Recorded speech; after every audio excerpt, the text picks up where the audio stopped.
School VP says you can take us to court and my father did.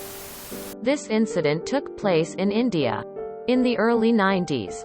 The school where my sister and I had studied was in my hometown. We knew almost all the teachers since they were practically our neighbors. When it came to the time I graduated from school, the principal had retired and the vice principal took over as the principal.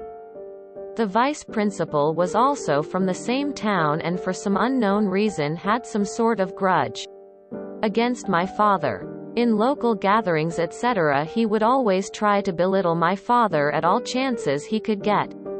My father would normally let it pass since he knows that getting into silly arguments with such a bully is totally unproductive. When my sister and I had joined the school, my father was required to pay a refundable deposit of $5,000 per child, which would be returned back at the time each child graduated from the school. 10,000 rupees of 90s was a large amount then and is equivalent to 95,000 rupees of the present time. I graduated in 1989. When my father inquired about the refund, the VP had informed him that since my sister would be graduating in 1 year's time, both the deposits would be returned together. So, when my sister graduated from school, my father requested the school to refund both the deposits. There was no response even after 2 weeks and my father personally went to the school to demand the refund. The VP, being the egotistical bully, started arguing with my father stating that the school can't refund the deposits. The argument became very heated and he outright refused point blank and said, "We are not returning the deposits. Do what you can. You can take us to court if you want." My father went silent, got up and left the school, came home, sat down with Mom, went through all the school-related documents she had kept. My mom had a very meticulous documentation system. She used to save every receipt, bill, stub etc. He found the receipts for the deposits. He took them to his lawyer friend. My dad informed his friends, whose children were in the same school, about the issue. The lawyer filed the case and took the school to court. The school couldn't provide any reason for withholding the deposits and fighting with the parent. My dad won. The school was instructed to pay back the deposits with interest and the court dues. My father's friends who were in the PTA took up the issue in the subsequent PTA meeting and got the school's trustee board to ensure that such issues won't be dealt with in the same manner and all deposits will be refunded in time and strictly warned the VP not to bring personal grudges into school business. Other parents who were owed deposits but had forgotten about it, starts claiming them. Cost the school a lot to pay back the deposits. TLDR. VP of school informs that they won't refund the refundable security deposits and challenges my dad to do what he can. That he can ever take them to court. My dad does take them to court.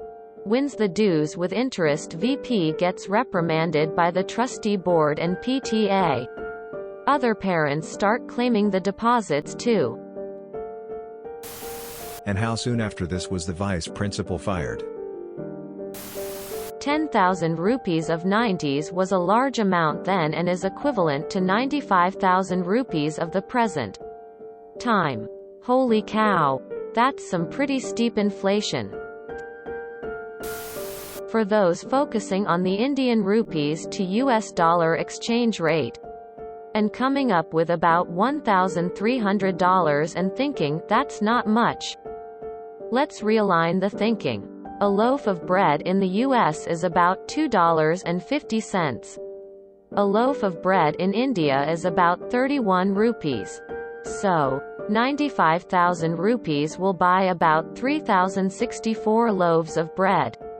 The same number of loaves is about $7,660.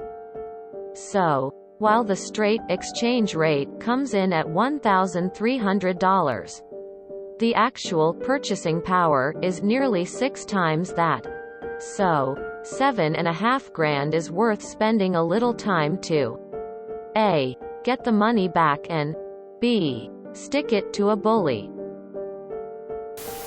Awesome, But why are there deposits to begin with? Under what circumstances would you not be eligible to get the money back? We are not returning the deposits. Do what you can. You can take us to court if you want. Quote. Okay. I guess I will take you to court then. Obviously. VP did not expect your dad to follow through. Surprise Pikachu face. I just did the conversion of 95,000 rupees to USD, which is around $1,300 USD. That is a lot even for US public education. The principal had all that education and was still so stupid. Shame. I love stories where a bully loses. If anyone is curious, 95,000 rupees equals $1,299 equals 1,085 euros and 73 cents. 95,000 rupees of the present time. Wow, that's over 1,000 euros. There's got to be something behind the grudge the guy had with your dad. Is your dad still around? If so, you should see if you can get any new info out of him on it now that you're grown. After reading some of OP's replies, I'm getting some flashbacks of the Three Idiots movie on Netflix. Reminds me of that main character teacher Tears of Joy.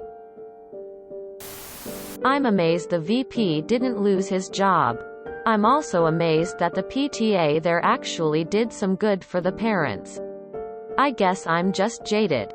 I've heard too many PTA horror stories lol. Good on your dad and his friends. Though. Proof that school systems are corrupted and broken all over the world. I'm glad this case was resolved. So 95,000 rupees, that's the equivalent of almost 1,085 euros or 1,298 United States dollars. If others are wondering too. When it costs the school a lot to pay back money that should not have even been touched, yeah. I would have gone digging into the books a bit more. Did you ever find out why the guy hated your dad so much? Was it small man syndrome? Bigger question. How long did the court case take LMAO? I would expect a case here to drag for quite a few years. Other than court fees and interest. If they were enforced for all the other parents as well. None of that should have cost anything to the school. Hell. If they were smart about it, that money should have simply sat in a high-yield account somewhere. Accruing interest, so even with the fees and fines they still should have come out ahead. Although judging by how he managed things based on how well it directed attention away from his tiny penis, he probably wasn't that smart. About $1,300 USD of 2021. Enough to make it worth it. Little enough so they know you're being spiteful. To me, it's a weird culture to take in a security deposit for a student at all, which is returned on graduation. Why should the school keep that money if the student does not graduate? If you enjoyed this video, please check out our playlists full of similar content. Epicaricast is like doom scrolling for your ears. Please like, share, and subscribe.